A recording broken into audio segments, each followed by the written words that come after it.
Realmeல இருந்து புதுசா realme C67 அப்படின்னு ஒரு மொபைல் ஃபோன் வந்து லான்ச் பண்ணியிருக்காங்க. உண்மையாவே இது வித்தியாசமா இருக்கா? இதுல ஏதாவது புதுசா கொடுத்திருக்காங்களா? பாத்துருவோமா? முதல்ல பாக்ஸ்க்குள்ள என்ன இருக்குன்னு பார்த்துட்டு வந்துருவோம்.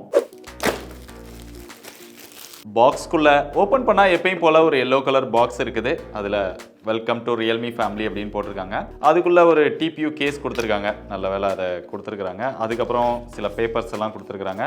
ஒரு சிம் எஜெக்டர் பின் இருக்கு. அடுத்து ரியல்மியோட C67 மொபைல். இந்த மொபைல் எங்கேயோ பார்த்த மாதிரி தான் ஞாபகம் இருக்குது. உங்களுக்கு எங்க பார்த்துருக்கோன்னு ஞாபகம் இருந்தது அப்படின்னா கமெண்ட்ல சொல்லுங்க.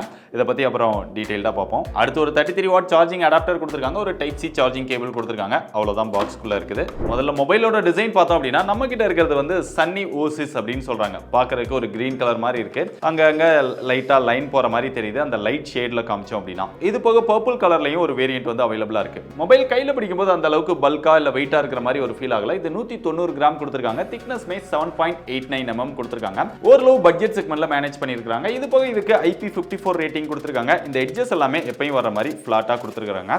So design okay. அப்படிங்க மொபைலோட டிஸ்ப்ளேக்கு வந்தா நல்ல ஒரு பெரிய டிஸ்ப்ளே கொடுத்திருக்காங்க. 6.72 இன்ச்ல Full HD Plus IPS LCD display கொடுத்திருக்காங்க. 120 Hz ரெஃப்ரெஷ் ரேட்டோட வருது. இதுக்கு டைனமிக் ரெஃப்ரெஷ் ரேட்டும் கொடுத்திருக்காங்க. கிட்டத்தட்ட ஒரு 6 ஸ்டேஜஸ் வந்து கொடுத்திருக்காங்க. அதை சூஸ் பண்ணீங்க அப்படினா 45 to 120 Hz வரைக்கும் தேவைக்கு தகுந்த மாதிரி ஆட்டோமேட்டிக்கா அட்ஜஸ்ட் ஆகிடுது. ஓவராலா டிஸ்ப்ளே யூஸ் பண்ணும்போது நல்ல ஸ்மூத்தா இருக்கு.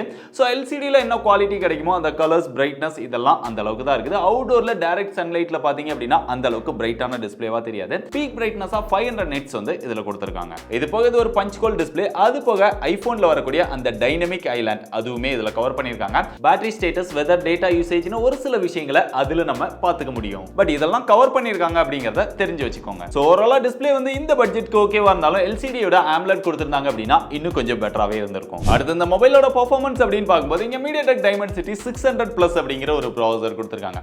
இது ஆல்ரெடி இருக்கக்கூடிய MediaTek Dimensity 700 அப்படிங்கிற ஒரு ப்ராசஸர்ல சின்ன சின்ன சேஞ்சஸ் பண்ணி கொண்டு வந்த ப்ராசஸர் தான். கிட்டத்தட்ட ரெண்டும் சேம் அப்படினு சொல்லலாம்.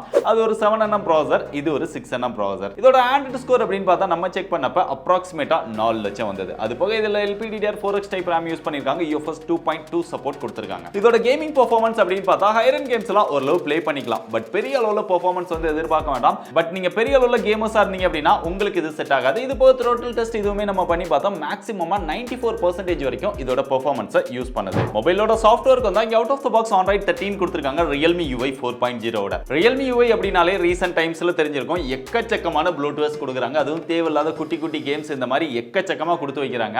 இவ்ளோ ப்ளூடூத் ஏன்டா கொடுக்குறீங்க அப்படின்னு நம்மளும் கேட்டு பார்த்தாச்சு. அதை குறைக்கவே மாட்டேங்கிறாங்க. பட் மேக்ஸிமம் ஒரு சில விஷயங்களை வந்து நம்மளால அன்இன்ஸ்டால் பண்ணிக்க முடியுது. முடிஞ்ச வரைக்கும் மொபைலை வாங்கினோடனே உங்களுக்கு எதெல்லாம் அன்இன்ஸ்டால் பண்ண முடியுதோ அதெல்லாம் அன்இன்ஸ்டால் பண்ணிட்டு அதுக்கப்புறமா யூஸ் பண்ண ஆரம்பிங்க. அது போக இந்த புஷ் நோட்டிஃபிகேஷன் ஆட்ஸ் அப்படின்னு பார்த்தாலுமே அவங்களோட ஆப் மார்க்கெட்ல இருந்து ஏகப்பட்ட புஷ் நோட்டிஃபிகேஷன்ஸ் இதெல்லாம் வரதான் செய்யுது.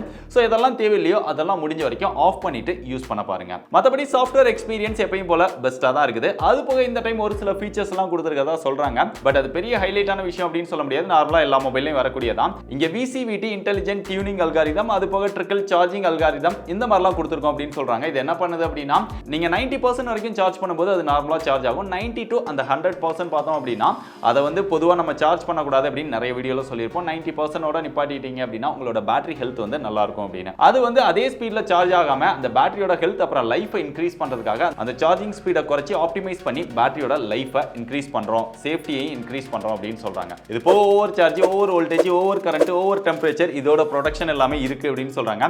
மொபைல் அப்படின்னா இதெல்லாம் இருந்தா தான் அது மொபைல். இதெல்லாம் இல்ல அப்படின்னா நிறைய ப்ராப்ளம் வரும். பட் இதெல்லாம் இருக்கு அப்படிங்கறத அவங்க மென்ஷன் பண்றாங்க. இந்த டைம் இதோட சாஃப்ட்வேர் அப்டேட் வந்து கன்ஃபார்ம் பண்ணிருக்காங்க. பொதுவா பட்ஜெட் செக்மெண்ட்ல வரக்கூடிய மொபைல்ஸ்ல எல்லாம் எத்தனை அப்டேட் கொடுப்போம் அப்படிங்கறத பெருசா கன்ஃபார்ம் பண்ண மாட்டாங்க. பட் இந்த டைம் 3 வருஷத்துக்கான செக்யூரிட்டி அப்டேட் கொடுப்போம், 2 OS அப்டேட் கொடுப்போம் அப்படிங்கறத கன்ஃபார்ம் பண்ணிருக்காங்க. அதனால உங்களுக்கு Android 14, Android 15 வரதுக்கான வாய்ப்புகள் அதிகம் இருக்குது இந்த மொபைல்ல. மொபைலோட பிசிக்கல் பிளேஸ்மென்ட் வந்தா டாப்ல secondary noise cancellation mic cover பண்ணிருக்காங்க. நல்ல விஷயம். லெஃப்ட் சைடுல வந்தோம் அப்படின்னா இங்க சிம் ஸ்லாட் கொடுத்திருக்காங்க. அதை ஓபன் பண்ணோம் அப்படின்னா 2 சிம், அது போக டெடிகேட்டட் SD கார்டு ஸ்லாட்டும் போட்டுக்க முடியும். 2 சிம்மே 5G சப்போர்ட் பண்ணும். இது ஒரு 5G ரெடி மொபைல். பாட்டம்ல வந்தோம் அப்படின்னா இங்க ஒரு 3.5mm ஜாக் இருக்கு, மைக் இருக்கு, டைப் சி சார்ஜிங் போர்ட் இருக்கு, பக்கத்துல ஒரு ஸ்பீக்கர் இருக்கு. சிங்கிள் ஸ்பீக்கர் தான்.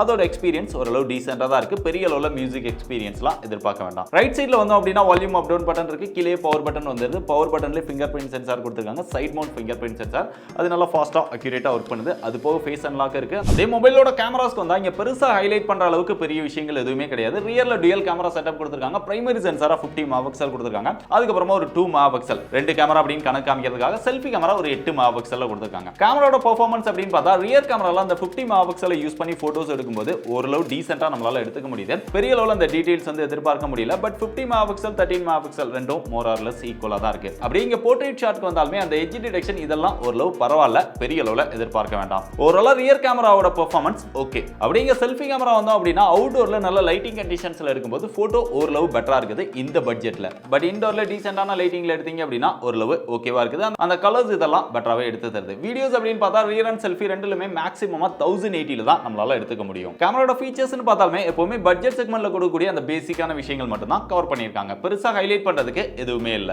ஓவராலா இதோட கேமரா பெர்ஃபார்மன்ஸ் இன்னும் கொஞ்சம் பெட்டரா இருந்தா நல்லா இருந்திருக்கும். மொபைலோட பேட்டரிக்கு வந்தா எப்பயும் போல 5000 mAh கொடுத்திருக்காங்க. 33 வாட் ஃபாஸ்ட் சார்ஜிங் சப்போர்ட் கொடுத்திருக்காங்க. ஏற்கனவே பார்த்தோம் பாக்ஸ்க்குள்ள அடாப்டரும் கொடுத்திருந்தாங்க. பேட்டரியோட பெர்ஃபார்மன்ஸ் அப்படின்னு பார்த்தா நம்ம ஷார்ட் டைமா செக் பண்ண வரைக்கும் ஓரளவு பெட்டரா தான் இருக்குது. கடைசியா இதோட பிரைஸ் அப்படின்னு பாத்தீங்கன்னா இதுல ரெண்டு வேரியன்ட் வந்து லான்ச் பண்ணிருக்காங்க. 4+128 6+128.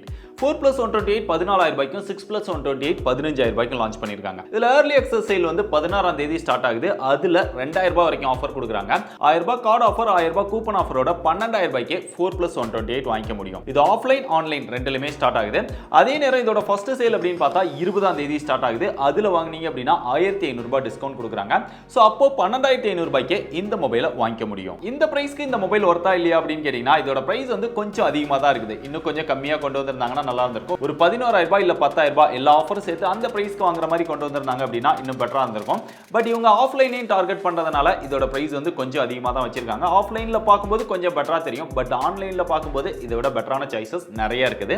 நீங்க என்ன நினைக்கிறீங்க இதோட பிரைஸை பத்தி கமெண்ட்ல சொல்லுங்க.